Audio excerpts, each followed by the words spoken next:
본 프로그램에는 영화의 스포일러가 예고 없이 등장하니 영화를 보실 분들은 청취에 유의하시기 바랍니다.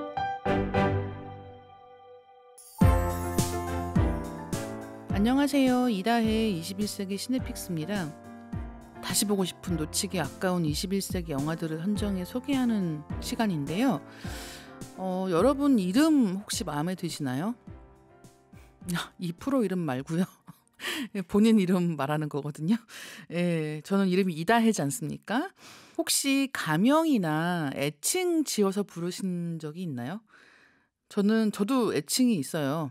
그러니까 무슨 애인을 사귀거나 아니면 친구를 사귀거나 다 있지 않습니까? 뭐 누구는 이를테면 이름 끝자리를 따서 부른다든가 뭐 이를테면 경훈이다 그러면 훈아 이렇게 부르는 경우도 있고 아니면 무슨 이름에 선이라고 하는 글자가 들어가는 친구들은 영어로 예명을 지을 때 써니라고 진짜 많이 지었거든요. 저는 이름이 이다혜지 않습니까? 근데 그 이름을 가지고 이제 칼럼을 쓸 때 칼럼명을 지으면서 뭐라고 할까 하다가 이제 제가 책 칼럼 제목을 다혜리의 요즘 뭐 읽어라고 하는 이름으로 지었습니다. 다혜리가 이다혜를 성하고 이름 순서를 바꾼 거잖아요. 영어식으로. 이게 고등학교 때부터 공책 표지에다가 이름을 쓸 때 다혜리라고 썼거든요. 그게 지금까지 이제 사인하고 그럴 때 다혜리라고 하는 걸 쓰기 때문에 칼럼 이름을 그렇게 지었는데 가끔씩 이게 이름인 줄 아시는 분들이 계세요.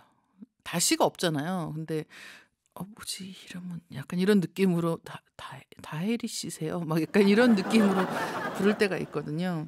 근데 이게 허세였던 거죠. 고등학교 때 뭔가 잘난 척하고 싶어가지고 이다혜라고 하면 너무 평범하지 않아 이런 생각을 하면서 영어식으로 이름을 지어서 공책 표지에다가 일부러 다혜리 이렇게 적었던 게 시작입니다.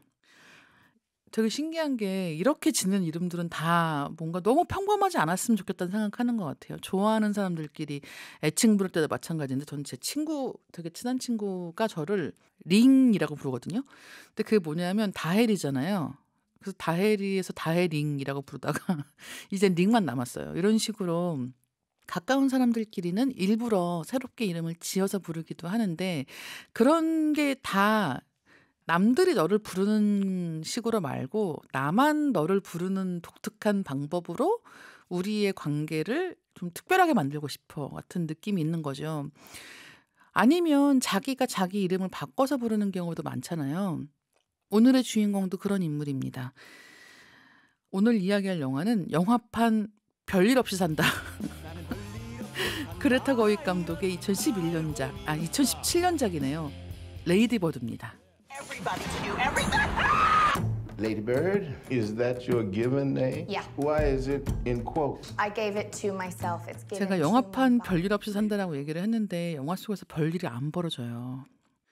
별일이라고도 생각할 수 있지만 별일이 없다라고 생각할 수도 있을 것 같고 어떻게 보면 이 레이디 버드라고 하는 영화 전체가 어떤 다른 큰 이야기의 프롤로그 같은 느낌입니다. 저는 그 느낌이 너무너무 좋거든요. 일단 줄거리를 간단하게 말씀을 드릴게요. 오늘의 주인공은 크리스틴입니다. 크리스틴, 시열사 료넌이라고 하는 배우가 연기를 하고 있는데요. 크리스틴은 스스로에게 레이디 버드라는 이름을 지어줬어요. 그래서 주변 사람들한테 나를 크리스틴이라고 부르지 마. 난 레이디 버드야 라고 얘기를 한단 말이에요. 근데 이제 엄마 나 레이디 버드라고 불러라고 했는데 엄마는 계속 크리스틴이라고 부르는 거죠. Aren't nice, I put my Christine. clothes Now, away. My name is don't Lady lie to Bird. me. My name is Don't Lady lie Bird. to me. 그래서 영화가 시작이 되면 이제 그런 걸 가지고 투닥투닥하면서 이야기가 시작이 됩니다. 또 한 가지는 이 모녀 간의 갈등이 있는 포인트가 하나 더 있는데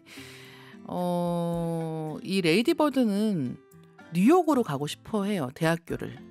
지금 고등학생인데 이제 대학교 진학을 뉴욕으로 가고 싶어 하고 이제 어머니는 시립대나 가라는 거예요. 가까운 데로. 근데 여기에는 당연히 제일 큰 문제가 돈입니다. 지금 레이디 버드의 그 집안의 경제 상황이 그렇게 좋지는 않고 그리고 그런 상황에서 아버지는 가능한 딸이 그냥 하고 싶다는 대로 해주자라는 그런 주의지만 어머니가 지금 간호사로 일을 하면서 힘들게 가족 생활을 꾸리고 있는 상황에서 아니다, 레이디버드 우리 크리스틴 그렇게 멀리 보낼 생각 없다라고 생각을 하고 있는 사람인 거예요. 그런 가운데 레이디버드는 친한 친구, 단짝 친구인 줄리와 함께 연극반에 들어가게 되고 또 카일이라고 하는 밴드에 소속되어 있는 남자아이와 또 데이트를 시작합니다.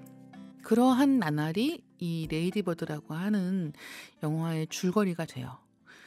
그러니까 뭐 예를 들면 뭐 갑자기 출생의 비밀이 밝혀지거나 뭐 갑자기 우주에서 괴물이 등장해서 지구인들을 공격하거나 하지 않습니다. 그냥 대학교 가기 전에, 물론 이제 이게 만약 한국의 이야기였다고 한다면 아시겠지만 한국의 고등학교 2학년, 3학년 이 시기는 가장 바쁠 때죠. 하다못해 무슨 특별 활동 같은 걸 하다가도 3학년 되면은 다 그만두잖아요. 입시에 전념해야 되기 때문에. 근데 이제 레이디버드 속의 이야기는 그보다 훨씬 더 여유롭다는 거. 예, 그렇기 때문에 한국으로 치면 고등학교 1학년이나 2학년 때 하는 그런 여러 가지 일들에 관심을 갖기도 하고 연애를 하기도 하고 이런 이야기가 등장을 합니다. 레이디버드라는 영화는 감독 그레타 거윅의 자전적인 이야기라고 알려져 있는데요. 일단은 그 감독의 고향과 레이디버드의 고향이 똑같아요. 세크라멘토입니다. 그 세크라멘토에서 보낸 10대 시절에 대한 어떤 추억담이라는 인상도 있고, 물론 이 영화가 픽션이기 때문에 감독이 자기 자전적인 이야기를 하기 위해서 이 영화를 만들었다고는 볼 수 없겠죠. 하지만 그럼에도 불구하고 영화 속에 등장하는 10대 시절 여자아이의 생각, 행동, 그런 것들이 보고 있으면 미국이라고 세크라멘토라고 다르지 않구나, 이런 생각 많이 하게 되는 작품이에요. 그럼 세크라멘토는 무엇이 특별한가? 영화 속에서는 여기가 이렇게 특별하지 않다라고 얘기를 많이 해요. 자기가 자란 곳은 다 특별하지 않잖아요. 그러니까 영화 속에서 등장하는 크리스틴 혹은 레이디버드처럼 우리는 모두 다 내가 갖고 있는 건 별게 아니라고 생각한단 말이죠. 무슨 우리 동네가 막 자랑할 만하거나 엄청나게 특별하거나 우리 부모님이 세상에서 최고의 부모라고 생각하지 않죠. 그다음에 항상 갖고 있는 것을 보지 않고 갖지 않고 있는 것들을 보게 됩니다. 그러니까 대학교 갈 때도 이 근처에서 지금의 생활을 연장해서 살고 싶진 않은 거예요. 뉴욕에 가고 싶고 완전히 다른 환경에서 내가 모르던 사람들과 만나고 싶고 그 안에서 나를 새롭게 정의하고 싶다는 생각을 한단 말이죠. 그래서 결국은 성인이 되어서 대학생이 되어서 떠난다라고 하는 것, 집을 떠난다라는 게 영화 속에 굉장히 중요한 모티프가 되고 있고, 제가 이 레이디버드라는 영화를 굉장히 좋아하는 이유는 이런 10대 시절을 평범하게 보내고 친구랑 우정을 쌓고 애인을 만나보기도 하고 근데 별거 아니네 라고 생각하고는 진학을 해서 더 넓은 세계로 나가고, 이런 별것 아닌 것 같은 이야기들이 10대 여자를 중심으로 펼쳐지는 작품이 그렇게 많지는 않았던 것 같아요. 보통 10대 여자가 주인공인 많은 이야기들은 훨씬 더 무서운 이야기거나 어떤 사건 사고가 벌어져서 상처를 입거나 이런 이야기들이 많은데, 레이디버드는 정말 놀라울 정도로 별일 없이 산다, 약간 이런 느낌으로 이 레이디버드가 매일매일의 이야기를 보여주고 있습니다. 또 한 가지는 여기서 카일이라고 하는 좋아하는 남자아이가 있어요. 근데 그 잠깐 사귀는데 이 카일을 연기한 배우가 티모시 살라메입니다. 너무 재밌는 건 뭐냐면 이 티모시 살라메가 중요한 게 아니라 그 카일이라는 남자애가 밴드 멤버라는 거예요. 그리고 또 이것도 역시 10대 시절에 누구나 가져볼 법한 음악하는 남자에 대한 환상 같은 게 여기에도 있는 거죠. 그래서 이제 영화에 대해서 그레타 거윅 감독이 이렇게 표현을 하고 있습니다. 티모시 살라메의 카일 역할에 대해서 레이디버드는 1초 만에 모든 R&B 노래들을 이해하게 된다 라는 표현을 해요. 이게 굉장히 재미있는데, 왜 첫사랑에 빠지면 갑자기 그 뻔했던 유행가 가사들이 다 이게 이런 뜻이었구나, 너는 아무 일 없이 잘 지내고 있니 한마디 한마디가 다 마음에 와닿잖아요. 그런 점들을 보여주는 캐릭터라는 거죠. 다른 말로 하면 너무 일상에 아무 일도 없는데 연애를 하는 순간 자기가 드라마 퀸이 되는 거예요. 그런 감정을 굉장히 잘 보여주는 역할이 바로 이 카일이라는 인물의 안배입니다. 또 한 가지 제일 중요한 배우 이야기라고 한다면 바로 레이디 버드를 연기한 시얼사 로넌입니다. 이 배우는 지금 아카데미상 후보에 3번 후보에 올랐어요. 2008년도에 어텀먼트, 2016년도에 브루클린, 2018년도에 레이디 버드라는 영화로 계속해서 굉장히 젊은 나이에 아카데미상 주조연상 후보에 다 이름을 올렸는데 그 2016년도에 아카데미상 여우주연상 후보에 오른 그 브루클린이라는 영화가 있습니다. 근데 브루클린 때문에 토론토 영화제에 방문한 시얼사 로넌과 그레타 거윅 감독이 처음 만났다는 거예요. 그 당시에 이제 이 시얼사 로넌 방에서 둘이 만나서 이제 그 각본을 큰 소리로 읽었다고 합니다. 낭독을 하는 거죠. 원래 이제 영화나 드라마 찍을 때 리딩이라고 하거든요. 미리 자기가 맡을 역할을 대본을 쭉 읽어보는 거예요. 그러면 어떻게 인물과 배우가 잘 붙는지, 잘 어울리는지 이런 것들을 확인하는 건데 이 그레타 거윅 감독 말에 따르면 시얼사 로넌이 대사를 하는 순간 아, 이 사람이 바로 레이디 버드구나라고 생각했다는 거죠. 사실은 당시에 워낙 이 시얼사 로넌이 바빴기 때문에 연극 무대에 오르는 것 때문에 촬영 자체를 오래 할 수 없었다고 해요. 근데 그럼에도 불구하고 이 역할을 할 수 있는 배우는 딱 한 명뿐이다라고 생각을 하고는 캐스팅을 했다고 합니다. 또 한 명의 중요한 인물이 있어요. 바로 이제 어머니를 맡은 영화 속에서 레이디 버드도 중요하지만 그 어머니와의 관계가 굉장히 중요하거든요. 저는 이 레이디 버드라는 영화가 어머니와 딸의 이야기를 담은 멜로드라마라고 생각합니다. 보통 이런 멜로드라마, 사랑 이야기라고 하면 흔히 떠올리기 쉬운 것은 뭐 어떤 젊은 여자와 남자가 슬픈 사랑에 빠지는 운명적인 사랑이 막 덮쳐오고 이런 것들을 떠올리는데 레이디 버드는 그 멜로드라마라고 하는 게 어머니와 딸 사이에서 펼쳐진다. 어머니와 딸의 관계가 애증이라고 많이 얘기하잖아요. 세상에서 가장 서로를 잘 이해하고 있고 알고 있지만 마냥 좋아하기만은 할 수 없는 관계.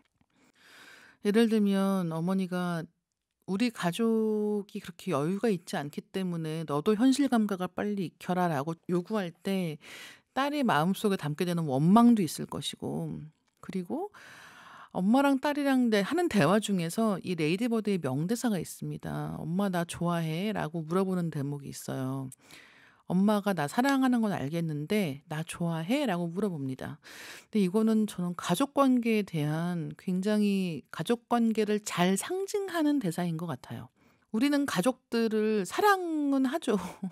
어떻게 하다 보니까 지지고 볶고 하면서 오랫동안 살면서 그렇지 않은 경우도 많지만 많은 경우는 결국은 아 그래 우리 가족 그래 사랑은 하지.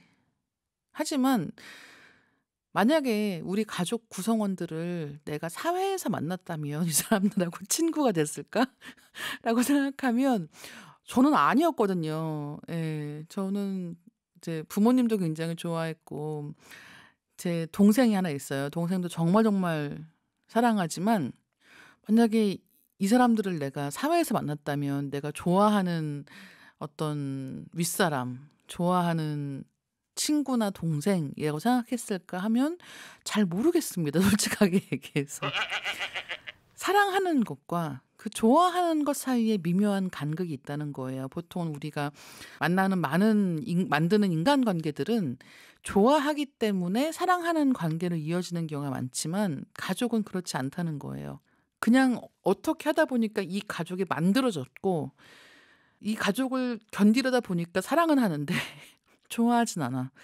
근데 이제 그런 사실을 엄마가 나를 딸로 굉장히 사랑하지만 날 좋아하는 걸까라고 물었을 때, 그러니까 내가 좋아하는 게 문제가 아니라 엄마가 날 좋아하는 걸까라고 물었을 때 그 질문을 던지는 이 레이디버드의 마음속은 어떤 것일까를 생각해 보면 레이디버드라는 영화가 갖고 있는 매력을 훨씬 더 좀 깊게 느낄 수 있는 것 같아요.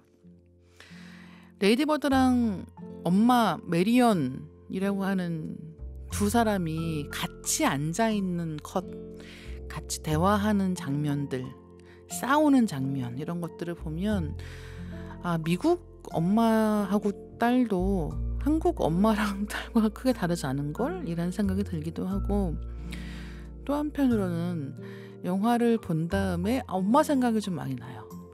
그런 영화입니다.